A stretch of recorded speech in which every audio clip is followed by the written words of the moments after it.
This episode was pre-recorded as part of a live continuing education webinar. On-demand CEUs are still available for this presentation through AllCEUs. Register at allceus.com/counselor toolbox. I'd like to welcome you to today's presentation on the continuum of co-occurring disorders. We're going to look at a couple cross-cutting issues in addition to the continuum of co-occurring, but what we're really going to focus on is exploring the varying courses of addiction and mental health disorders, because they don't always start at the same time. They don't always take the same path. Some people start to have a problem with depression or addiction, and it doesn't end up becoming clinically diagnosable. Others, it becomes an issue and they have one episode. Some people have multiple episodes. So we're going to take a look at what might influence that. And then we're going to really look at some interventions in order to help people live their highest quality of life. So, treating someone with a mental health or personality disorder complicates the picture and increases the risk of concurrent disorders such as addictive and mood and personality disorders. One of the things we are looking at is, if you are a mental health clinician, when you're treating someone, paying attention to potentially the upsurgence of symptoms for addictive or other mood or personality disorders. If you are, again, a mental health clinician, you also want to assess for those at the very beginning. People with more chronic or longer standing mental health issues are at a much greater risk for misusing substances or developing addictive disorders. And I want you to focus on the misusing substances part, because we know, and we've talked about this, when people are using substances, even if they're not abusing substances, it monkeys with their neurotransmitters, and that monkeying, so to speak, can lead to mental health symptoms. It can lead to higher anxiety. It can lead to depression, whether it's when they're on the substance or when they are recovering from it. It can also lead, like in the case of, for example, gambling addiction. Maybe they're not using a drug, but they're engaging in an addictive behavior. A lot of gambling takes place late at night, so they may be staying up late and not getting enough sleep, which can predispose them to situations which may produce depressive symptoms. So we do want to take a look at our clients as a whole and make sure that they are not engaging in behaviors that are going to increase their risk for the development of problems, and that they aren't developing other problems, which could just occur because of, life itself. So for effective differential diagnosis, we need to make sure, when we're addressing our mood disorders, to remember that both substance use, while you're on it, and discontinuance may be associated with depressive symptoms. So if you're working with someone who is misusing alcohol, even if they're not an alcoholic, some of their depressive symptoms may be a result of neurotransmitter issues that may resolve once the body has adjusted to not having the alcohol in it. Either way, chicken or egg, you've still got a person that's presenting with depressive symptoms, so we need to address them. But knowing what is causing the neurotransmitter imbalance is important in terms of long-term care planning, because someone whose symptoms will likely remit once their body balances out after being sober for a while has a very different treatment course, probably, than someone who has had depressive episodes all of their life. So we want to take a look at that. Acute manic or anxiety symptoms can be induced or mimicked by intoxication with stimulants, including high levels of caffeine. So think about your energy drinks right now. And they actually have an energy drink. It just broke my heart. They actually have an energy drink online for sale that's called cocaine. Wicked stimulants in a lot of the energy drinks that are sold over the counter. Steroids, hallucinogens, and polydrug combinations, so combining, for example, decongestants with caffeine, can present symptoms of mania, or well, hypomania probably, or anxiety. And if the person is bipolar or does have the risk of becoming bipolar, use of these substances may trigger an acute episode or trigger their first episode. Withdrawal from depressants, opioids, and stimulants all have potent anxiety symptoms. So, when we're thinking about stimulants, we're still thinking about not only your illegal stimulants, so to speak, but we're also thinking about caffeine and nicotine. Medical problems and medications can also produce symptoms of anxiety and mood disorders. So when we're making our differential diagnosis, we want to make sure that we're taking all of this into the picture, so we're making sure that we're getting the person any wraparound services that they need, and we're addressing the root causes of their mood disorders, while also watching alertly for symptoms of new mood disorders. Those who use misuse substances, tend to fall into some pretty predictable categories if they're self-medicating. People with depression tend to favor some sort of stimulation, give them some energy. People with anxiety tend to favor things that are going to help them be more sedated. But that's not always true. And remember, alcohol is tricky because the first part after they drink produces your depressive symptoms, your relaxation, but as the alcohol leaves the system, anxiety levels increase markedly. So, alcohol is kind of interesting when we look at why and when people use it. What causes these things? Well, genetics account for 30 to 40% of the variability of mood disorders. And they found that environment, especially multiple adverse childhood experiences and overprotective or disengaged parents, can cause a significant other part of it.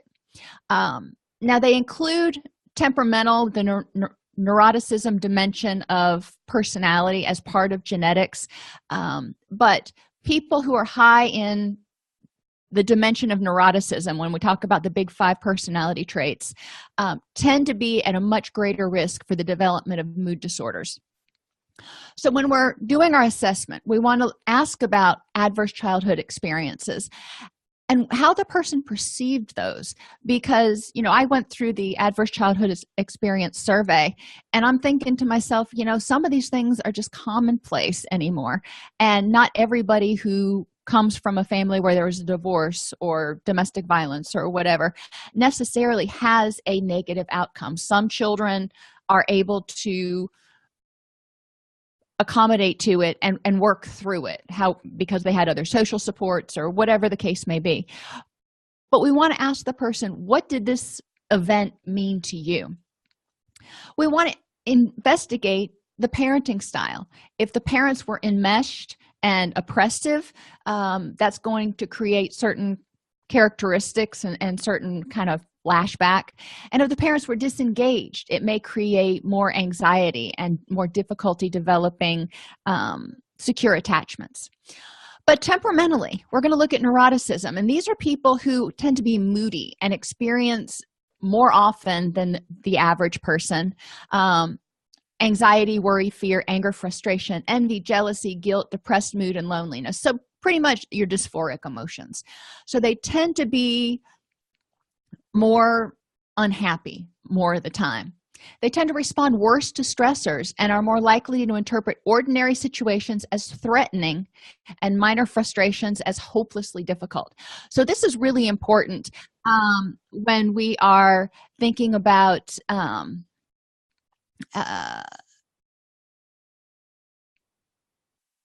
how to intervene with people. So people who tend to be high in neuroticism, if they tend to interpret ordinary situations as threatening, we want to use the challenging questions and ask them, what is the evidence for and against this? Are you basing it on emotional reasoning or factual reasoning? And are you considering the whole situation or just a little aspect? So encourage people to look at and objectively evaluate how threatening the situation is. And encourage people to examine minor frustrations when they happen and figure out why they're experiencing them as hopelessly difficult? Why are they magnifying? Think about to your cognitive distortions, magnification and exaggeration. So something that's not that big of a deal is just completely overwhelming. Now, if the person already has a bunch of anxiety going on, that could be the straw that broke the camel's back, so to speak. So we don't want to negate how the person's feeling, but we want to help them look at, in the big scheme of things, how challenging is this? How overwhelmingly difficult is it? And what is contributing to you? What vulnerabilities exist that are contributing to you feeling like this is totally overwhelming?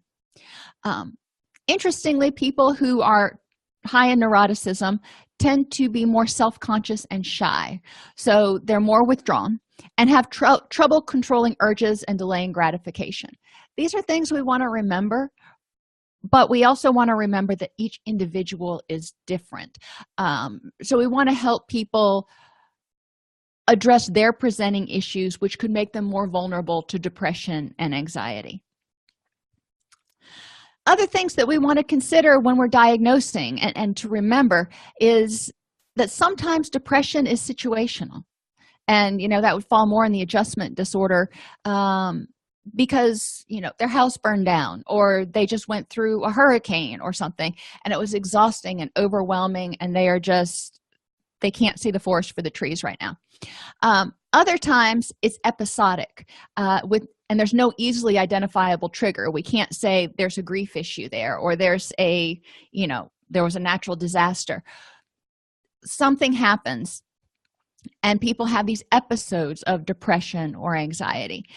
When it's situational and people can point to something and say that triggered it, a lot of times they feel like they've got more control. They feel more empowered, which helps us a lot in the treatment process, and their prognosis is better. When people have episodes that seem to come from out of the blue, it's a lot more frustrating, and they may feel a lot more powerless. As clinicians, one of the things we can do is, again, help them look at the big picture and really assess what is going on that leads up to a time when an episode may happen. We want to look at their physical health, their nutrition, their sleeping, their socialization. And we also want to look at what's different during the times when you're not depressed. And sometimes it can be something internal. For example, hormones. If somebody has premenstrual dysphoric disorder, then they may be highly sensitive. And maybe if they start taking birth control pills or some sort of hormone replacement, it could throw them into an episode. They could be really sensitive to certain medications. So it's important to encourage them to look as closely as needed to figure out some things that may be related to their depression. Remember, seasonal affective disorder affects a lot of people. So maybe their depression tends to be worse during the winter when it's dark out a lot, or if there's been a stretch where it hasn't been sunny for like 4, 5, 6, 7 days. There's a much greater rate of seasonal affective disorder in those states, especially like in the upper Northwest, that have a lot of rain and a lot of cloudy days versus somewhere like Florida, which is the sunshine state. Doesn't mean they don't have depression. It just means seasonal affective disorder is different in its prevalence in those two areas. But encouraging people to look at this gives them hope that, hey, this isn't something that's completely uncontrollable, that I just kind of got to wait for it to happen. There are things I can do, and there are ways to prevent it. The continuum ranges from mild to moderate to severe to remission. And remission is important because when we look at mood disorders like major depressive disorder, we're looking for a period of greater than 2 months without symptoms. Now, 2 months seems like awesome to somebody who's felt depressed for a really long time, but 2 months really isn't that long in the big scheme of things. So if somebody has 2 months of a remission and then all of a sudden they wake up and they're, feeling really depressed again, it may feel like somebody dropped a brick on their head.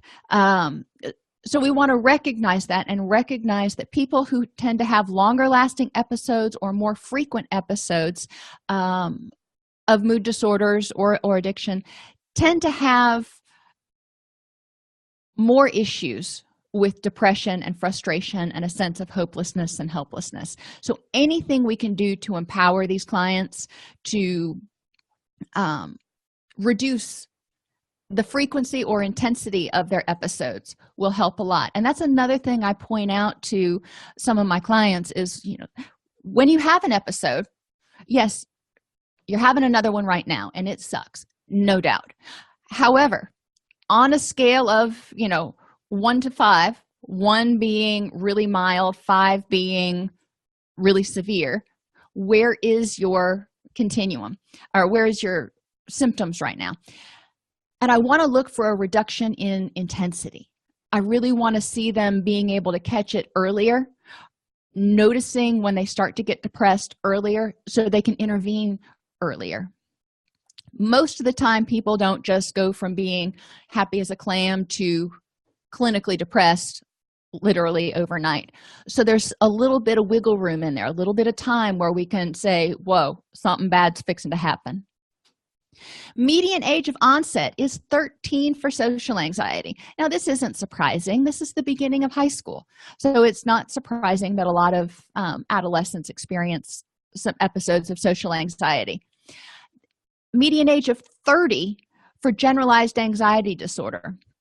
And again, think about what's going on at 30. This is when your career's starting to take off. You're probably having children, buying houses, doing all kinds of adulting sort of things. And it can get overwhelming really fast. And there's, all these other pressures because you've got bills coming in and other things. Puberty is when people generally experience their first major depressive disorder, and they define puberty as age 10 to 14. So we may be seeing someone who had their first depressive episode at the age of 10. That's 4th grade. So that in and of itself is heartbreaking, but we want to pay attention to that and recognize that it's important to address the fact that the long-standing major depressive disorder can be more problematic. Generally, the content of anxiety for generalized anxiety disorders is age-appropriate and changes over the lifespan. Now, a lot of times we'll have people that present with both depression and anxiety, and it makes sense. I mean, anxiety, fight or flight, they're revved. Depression, hopeless, helpless, can't defeat whatever this threat is. So eventually they just kind of start shutting down. Eventually they hit that point of exhaustion.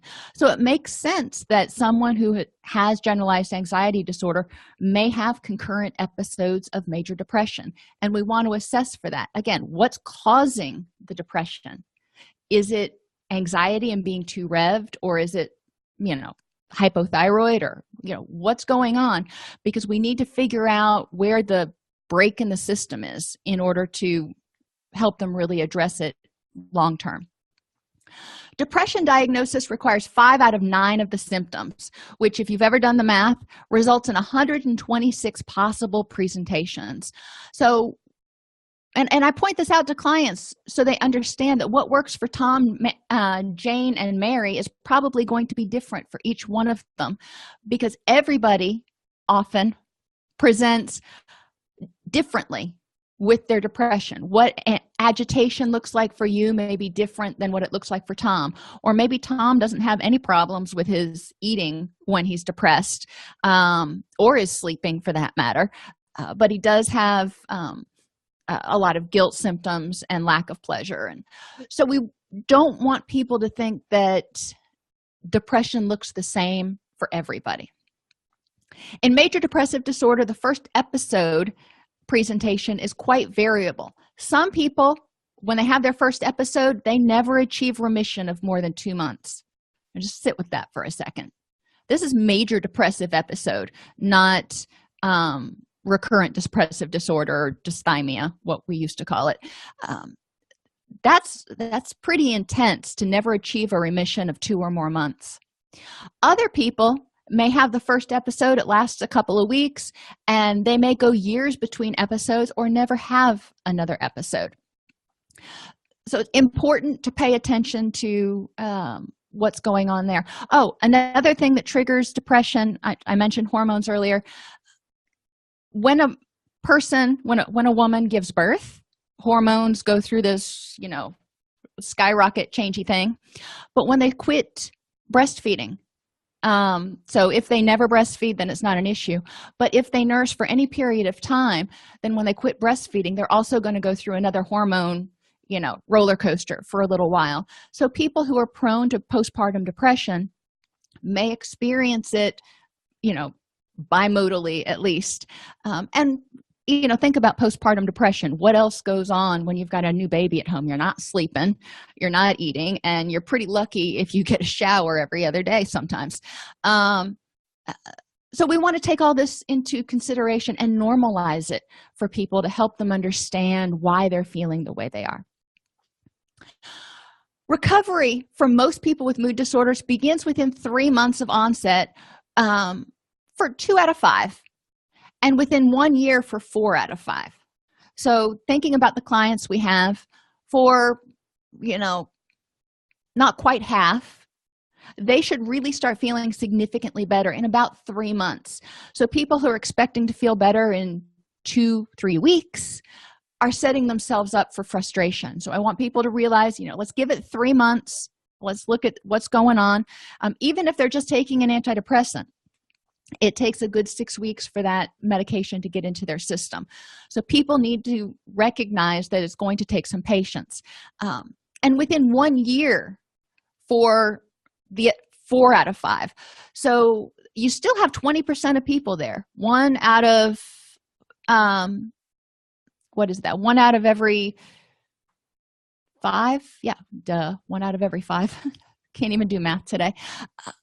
Who is still experiencing symptoms 1 year after they start treatment. Ouch. That is, I can see where people could be really frustrated and looking for some sort of relief, which is where addictive behaviors may come in, which is where suicidal behaviors may come in. People just can't keep living that way, and they need to try to make it stop somehow. So paying attention to the duration is important. When people experience recovery, the longer the recovery period they've found, the lower the chance of recurrence. So if they have had a depressive episode once 5 years ago, the chance of them having another one is much smaller, unless it's triggered by environmental events or something, than someone whose last depressive episode was 3 months ago. So we do want to be aware if someone we're working with has a history of multiple episodes, and how long is their typical remission period. That'll give us some clues about when the next one may be coming.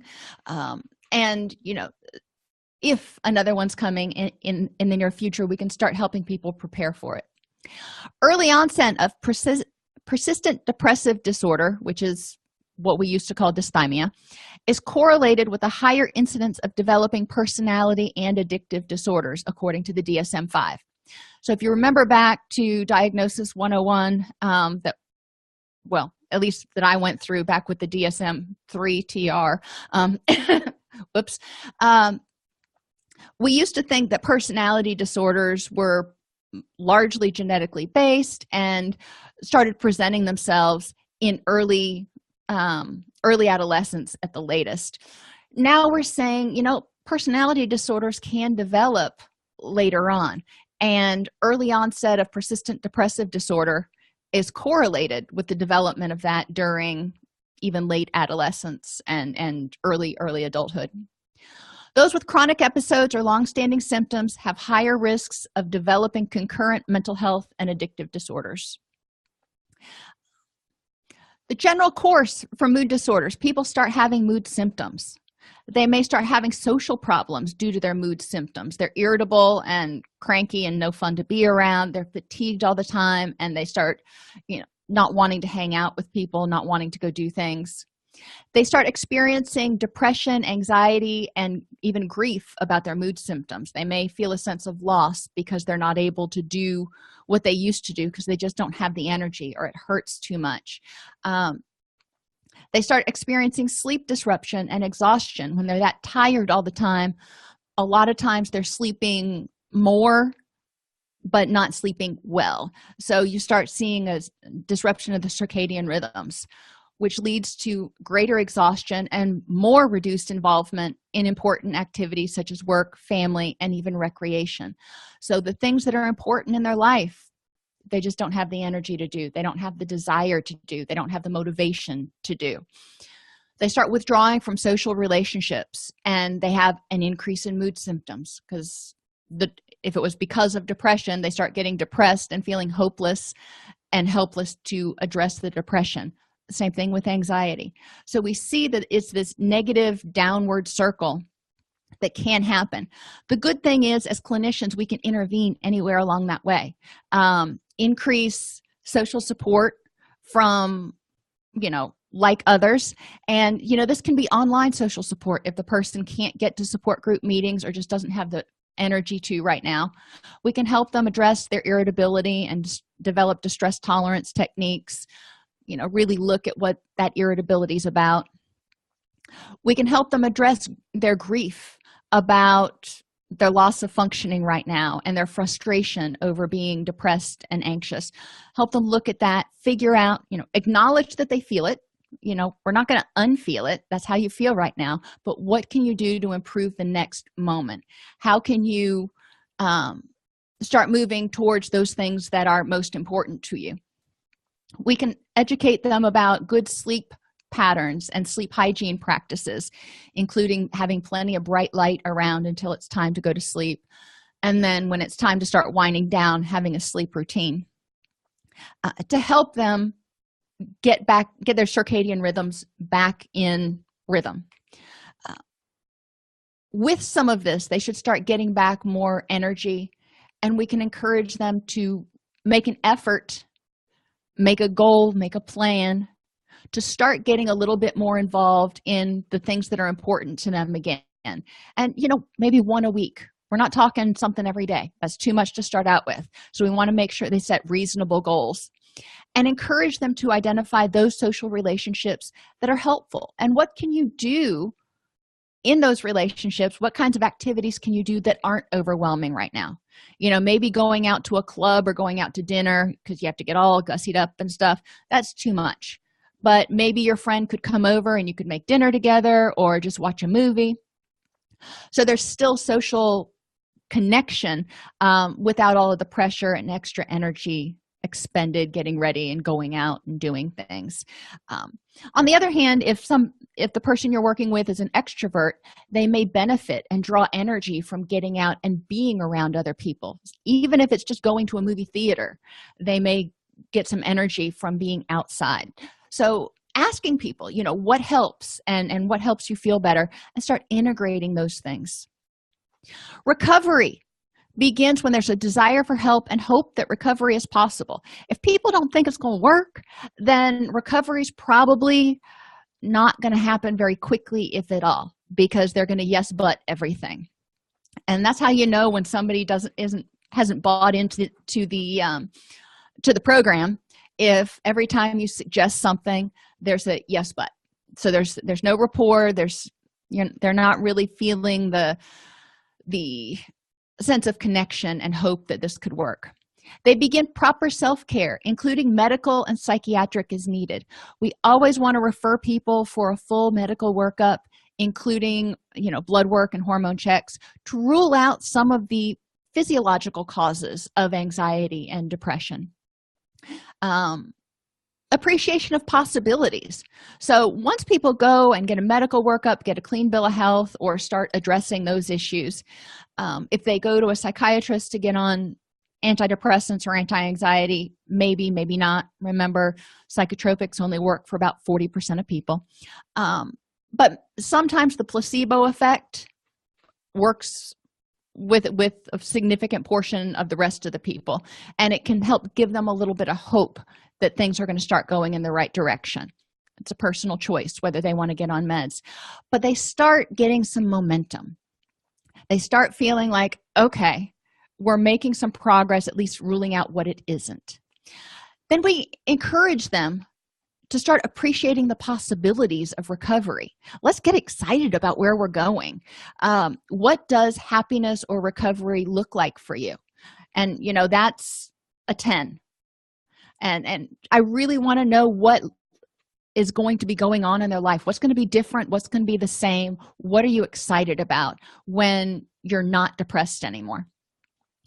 And that's a 10, like I said.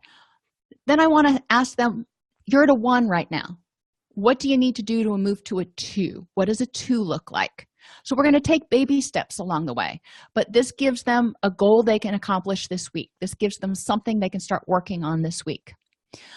The person starts getting social support. They start developing hope. They start developing some motivation and enthusiasm, and we can encourage them to reach out and start getting support from other people. Support groups are great, but even just integrating with their friends again can give them some encouragement and can reduce the isolation. Encourage them to take a personal inventory to decide what's important to them right now. This helps garner hope and determination. So they have what happiness looks like to them. And then stepping back and going, that's the big picture, but what is really the most important to me right now? And what can I do to make that happen? With that information, we can help them set and begin achieving SMART goals. Remember, specific, measurable, achievable, realistic, and time limited. This helps people develop self-efficacy and self-esteem. When they achieve these smaller goals, they start getting momentum that I think I can. And they do something and they're like, wow, I did it. I can do this. So their resilience starts to kick in too. We can, at this point, start teaching, and maybe even earlier, but distress tolerance and coping skills for current triggers. Even if you are somebody who does a lot of historical work, helping them figure out in the present, whatever that stuff is from the past, how is it impacting you in the present, and how can you deal with it? So maybe you didn't have a good childhood. All right, can't change that, but we can change how it impacts you in the present. What do we need to do? We can help people start improving their interpersonal effectiveness and relationships, taking those inventories, figuring out, is the person able to communicate effectively? Are they able to set boundaries? Are they able to ask for what they need? Yada, yada. And help them figure out how to develop healthy relationships. Their self-esteem will continue to increase, and they'll have an increase in emotional and behavioral control. We're giving them the tools, and they're starting to let some of the pressure off. Think about a pressure cooker. When they come to treatment, their top's about ready to blow off. They are just at their wit's end. So anything could send them into a spiral, could send them into a tailspin. It could be the straw that broke the camel's back. As we start helping them get hope and self-efficacy and a sense that they can achieve happiness and they can achieve recovery, that pressure from that pressure cooker is going down. So as things come their way, they're like, you know what? I got this. Look at what I've already accomplished. I've got this. And we start to see a corresponding use of the new skills and increases in emotional and behavioral control. For personality disorders, we want to look again and say, what is the function of these behaviors? And I do a whole class on personality disorders. We're not going to go really deeply into it right now. But from a developmental perspective, when you look at the behaviors characteristic of antisocial or borderline or any of the personality disorders, and you look at the history of the person, 99.999 times out of 100, you're going to find that the behaviors make sense from a survival, protective, learning perspective. This is what they grew up around. This is how they survived and protected themselves. So remembering that personality disorders in large part are behaviors that are dysfunctional across multiple situations. Well, behaviors we can help attenuate. They're brought on partly by genetics. We find that personality disorders are transmitted in families. How much of that is learning? How much of that is genetics? They're not really sure. They do look again towards the dimension of neuroticism. Childhood trauma is highly correlated with the development of personality disorders. So again, think about these symptoms and how is it these symptoms were functional to a 6-year-old who experienced trauma. Verbal abuse, especially maternal, and I have the article linked over here. They did a study of 793 people, and those who experienced maternal abuse during childhood were more than 3 times as likely to develop personality disorders during adolescence. Now, maternal verbal abuse, this is not physical abuse, this is not sexual abuse, this is maternal verbal abuse. So that's really powerful in terms of prevention, making sure that primary caregivers, and I'm not just going to say mom, primary caregivers are cognizant and not verbally abusive. So they understand that the impact that they may have in the child's developing psyche and that internal critic that they may have. When they did this study, they said, well, that can't be true. It can't just be this. We don't want to just blame mom. And they controlled for sibling temperament, childhood physical or sexual abuse, neglect, parental education, parental psychopathology, and co-occurring psychiatric disorders. And they still found that association between the development of personality disorders during adolescence and maternal verbal abuse existed. High reactivity and emotional dysregulation. Children who are more sensitive, people who are more sensitive are more prone to develop personality disorders. A lot of those behaviors, again, are designed to either protect and push away or to bring in someone that can support and protect them. So look at the function of the behavior. Association with negative peers and lack of secure attachment figures also factors in a little bit. They're still not really sure where they came from, but we can look at correlations and recognize the impact that certain things have on child development. Personality disorders typically first manifest in adolescence. Now remember, adolescence is a big span from about 13 to about 24. So you got a window in there. Adolescents are expected to engage in more independent emotional regulation and self-control strategies. So during this period, deficits in their self-regulatory skills, deficits in their inability or deficits in their ability to self-soothe become a lot more apparent. And you remember high school, you remember early college. I mean, that's also a time of emotional angst and trying to find your identity. And there's just so much stuff on top of hormones that adolescents are going through that, it's a challenge for anybody to be, great at self-regulation. But those with greater problems with self-regulatory skills start to stand out a little bit more in adolescence. There's a high rate of concurrent comorbid psychiatric disorders and physical health problems in people with personality disorders.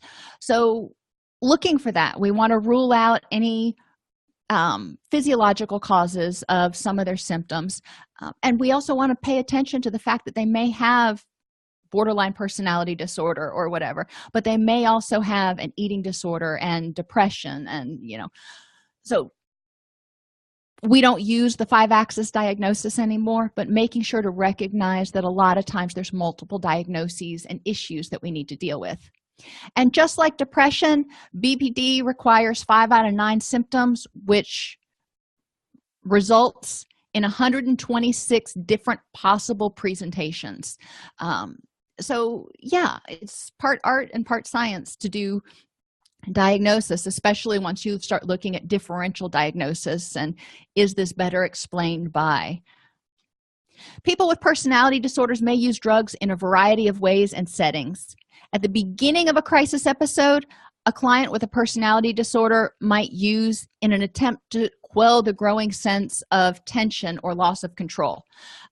So they start trying to calm themselves down. Remember, they don't have good self-regulatory skills, so substances may be used to self-medicate.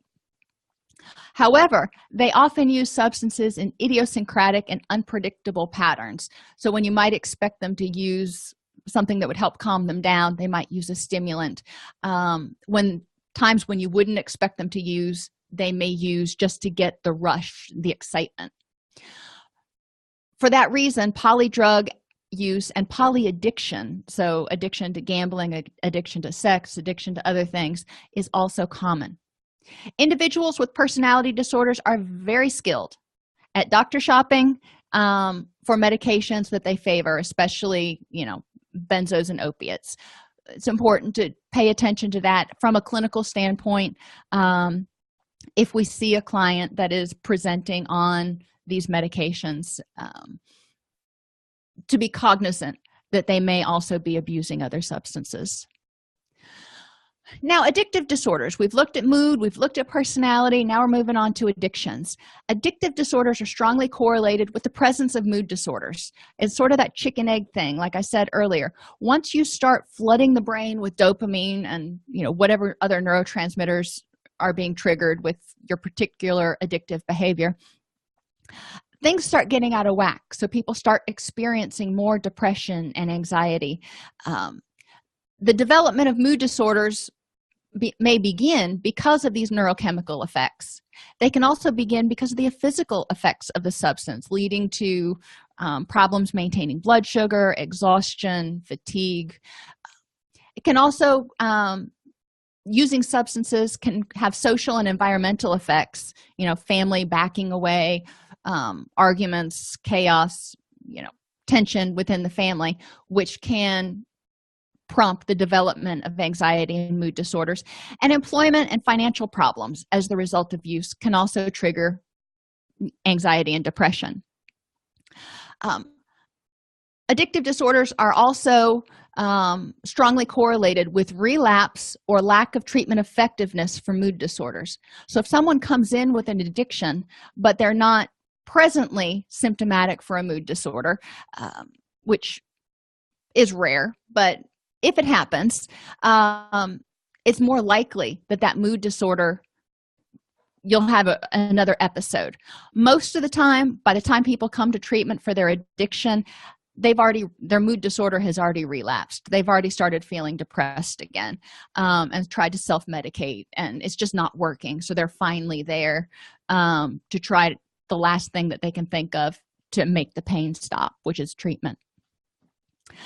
Risk factors for addictive disorders: genetics, childhood trauma, verbal abuse in general, high reactivity and emotional dysregulation. Again, people who are more sensitive tend to look for a way to kind of blunt the effect of all the stimulation from what's going on. Peers, lack of secure attachment figures, and early use of substances. Remember from prior presentations, the earlier someone starts using substances or addictive behaviors, including like online porn, the greater the damages or the greater the changes are in the brain of that person. So early use of substances actually has a lot more permanent effects than starting use later in life. So just reviewing real quickly, criteria for substance use disorder, and it is not abuse and dependence like it used to be in the DSM-4. It's substance use disorder. There is no differentiation. Larger amounts over a longer period of time, unsuccessful efforts to cut down. A great deal of time is spent getting, using, or recovering from use, and this can include recovering financially. Craving, or thinking about it constantly. It's not necessarily a physiological craving, but it can be a psychological craving. Recurrent use resulting in failure to fulfill major role obligations, or in the case of something like porn or online gambling, using at work. Continued use despite recurrent problems that are caused by or worsened by use. So this is causing problems, but you just can't give it up. Important activities are reduced because of use. Recurrent use in physically hazardous situations, such as while driving, or using substances so you're inebriated while you have young children in your care, things like that. Continued use despite knowing it's causing problems. Tolerance is the diminished effect, and with drugs, that's an easy one. You take a certain amount, it doesn't have the same effect. You take more of it in order to get that effect. Opiates are your primary, or not primary, but best example of that. What the dose that works for the first 2 weeks is probably not going to work as well after that first 2 weeks, and you'll need to eventually up the dose. Same thing with gambling, for example. Maybe you start out gambling and you're playing quarter slots, and I know virtually nothing about gambling, but after a while, playing quarter slots isn't going to do much, and you're going to start playing $20 a hand poker or whatever it is, in order to get that same feeling, that same rush, that same tension and release. And withdrawal, which can be psychological or physiological, where you're thinking about it constantly, where you're depressed if you can't access it, where you may have some anxiety if you can't access whatever the substance or behavior is. The continuum of substance use disorders goes from initiation and intoxication. You use it, you get drunk, or you get elated. It's just like a wow rush. That's awesome. A lot of people don't progress past that. Harmful use is when people start using it to cope and escape from life, and it starts causing problems in their life. Abuse is when they're using it more and more, and it's causing more and more problems. Dependence, you have to have the tolerance and withdrawal. So you have to have somebody who's needed to increase the amount over time or combine it, for example. And the withdrawal, that sense of not being able to go on without it, that sense of something's wrong if you don't have it in your system, depression, anxiety that are associated with that. And with substances, there are physiological withdrawal symptoms. Some people get through withdrawal and move on. They kind of jump past craving, and they move into recovery. They move into treatment. But for a lot of people, they go through withdrawal, then they start craving again, and they relapse before they move into recovery. So you don't necessarily relapse after you get into recovery, although it's definitely not uncommon. But a lot of people do relapse somewhere along the way before they finally say, all right, I'm sick and tired of being sick and tired, and I need to go to treatment, or I need to get this done, if that means going to 12-step meetings or whatever it is. According to the Gilenic curve, basically addiction has a pretty predictable course.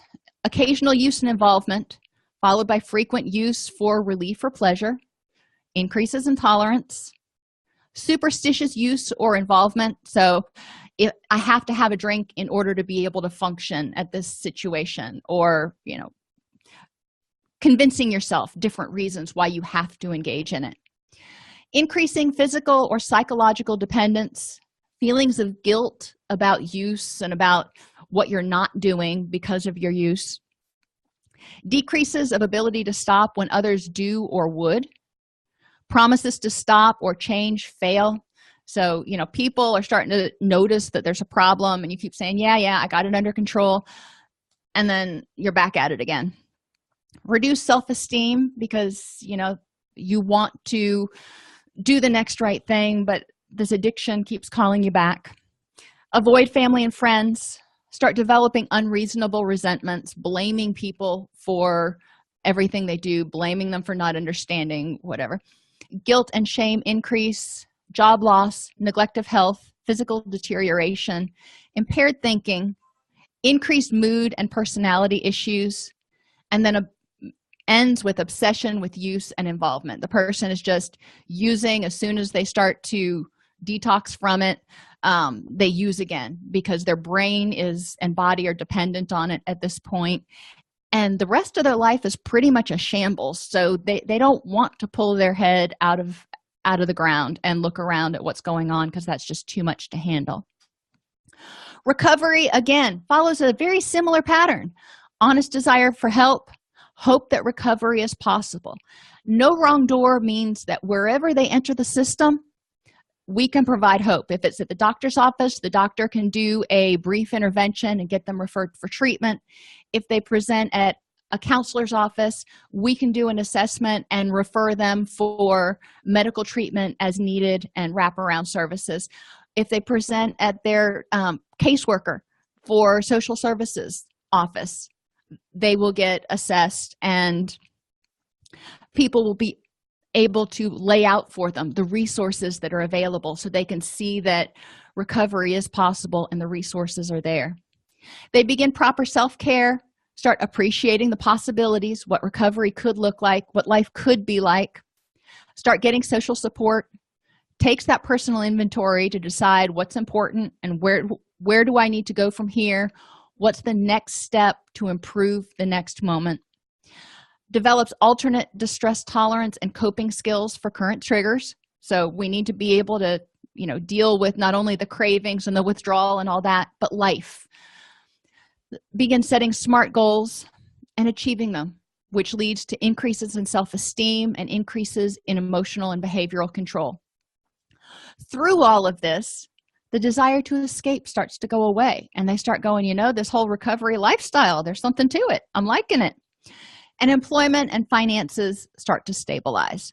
So it follows a very similar course to mental health recovery, which is awesome because since most people with addictions have mental health issues, and it's not uncommon for people with mental health issues to have addictions, since the course is very similar, we can provide concurrent treatment. When we're teaching about setting SMART goals, when we're teaching about distress tolerance and coping skills, when we're helping them create a vision of what recovery looks like. These are all things that are common to all types of recovery. Cross-cutting issues, suicidality. Abuse and misuse of alcohol or drugs is a major risk factor in suicide. Alcohol abuse is associated with 25 to 50% of suicides.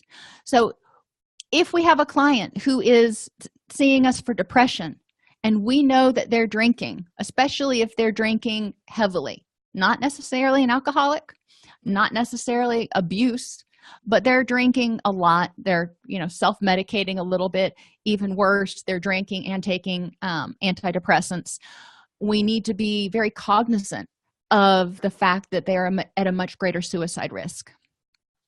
There's a particularly strong relationship between substance abuse and suicide among young people.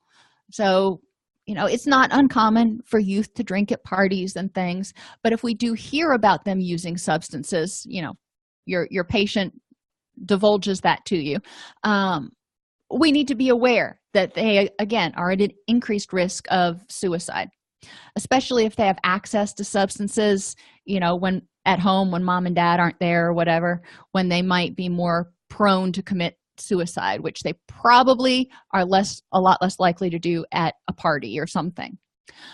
Comorbidity of a substance use disorder and depression increases suicide risk. So if they're already abusing substances to the point where they qualify for a substance use disorder and they meet the criteria for depression or even persistent depressive disorder, they have an increased suicide risk.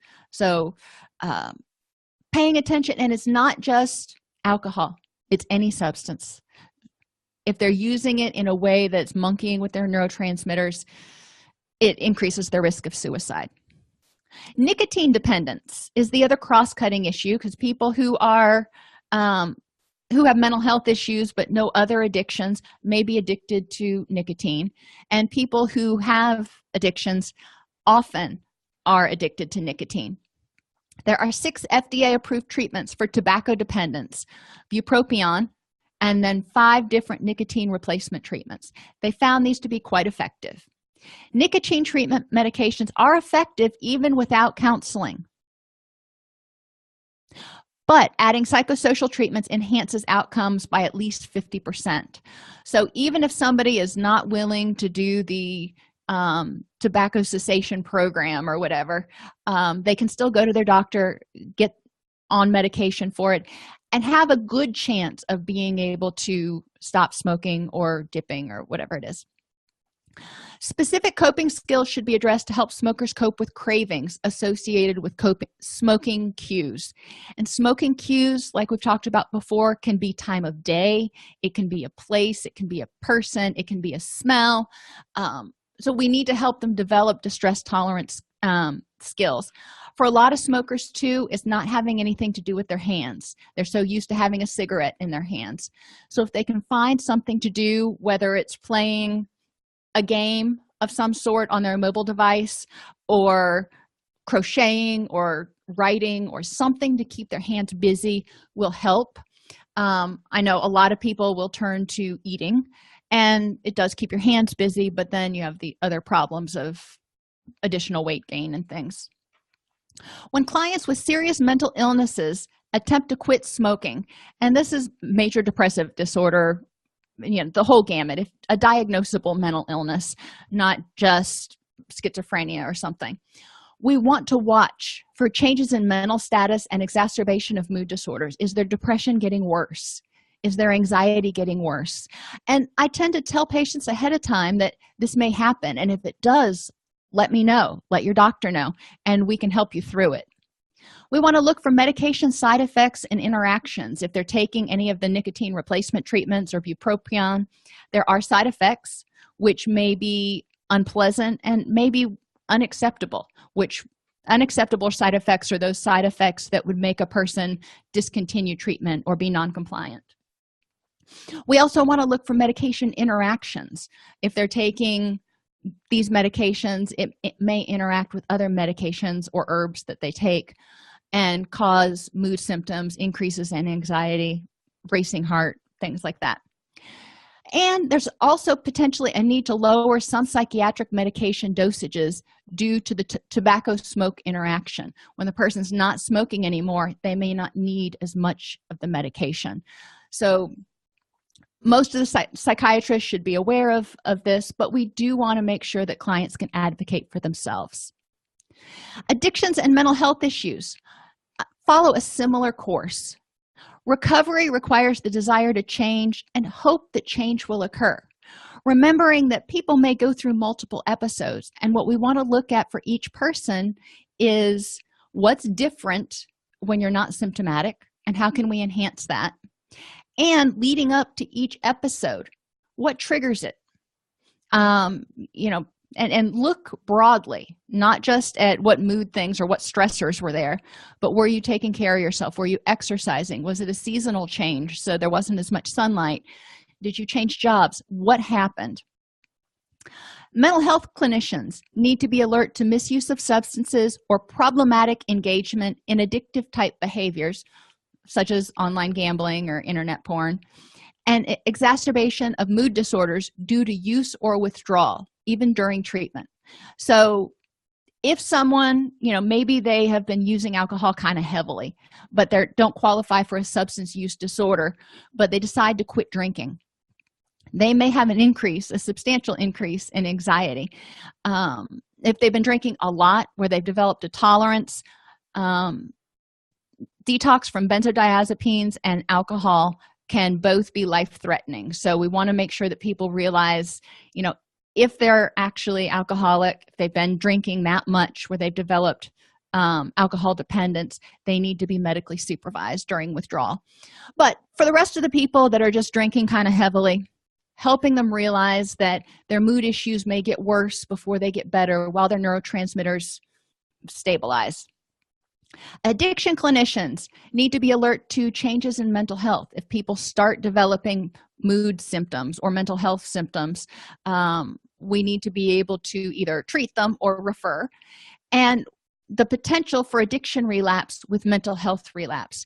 So if we've got a client and they went through addiction treatment and they're doing grand, and they're in good solid recovery, but then they have an episode of major depressive disorder, they are at a much greater risk for relapse of their addiction. So we need to put in some really strong relapse prevention skills and support. Are there any questions?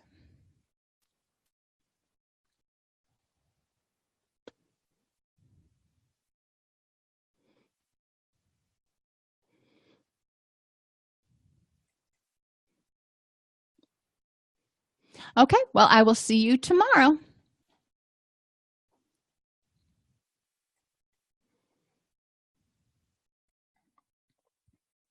If you enjoy this podcast, please like and subscribe either in your podcast player or on YouTube. You can attend and participate in our live webinars with Dr. Snipes by subscribing at allceus.com/counselor toolbox. This episode has been brought to you in part by allceus.com, providing 24/7 multimedia continuing education and pre-certification training to counselors, therapists, and nurses since 2006. Use coupon code Counselor Toolbox to get a 20% discount off your order this month.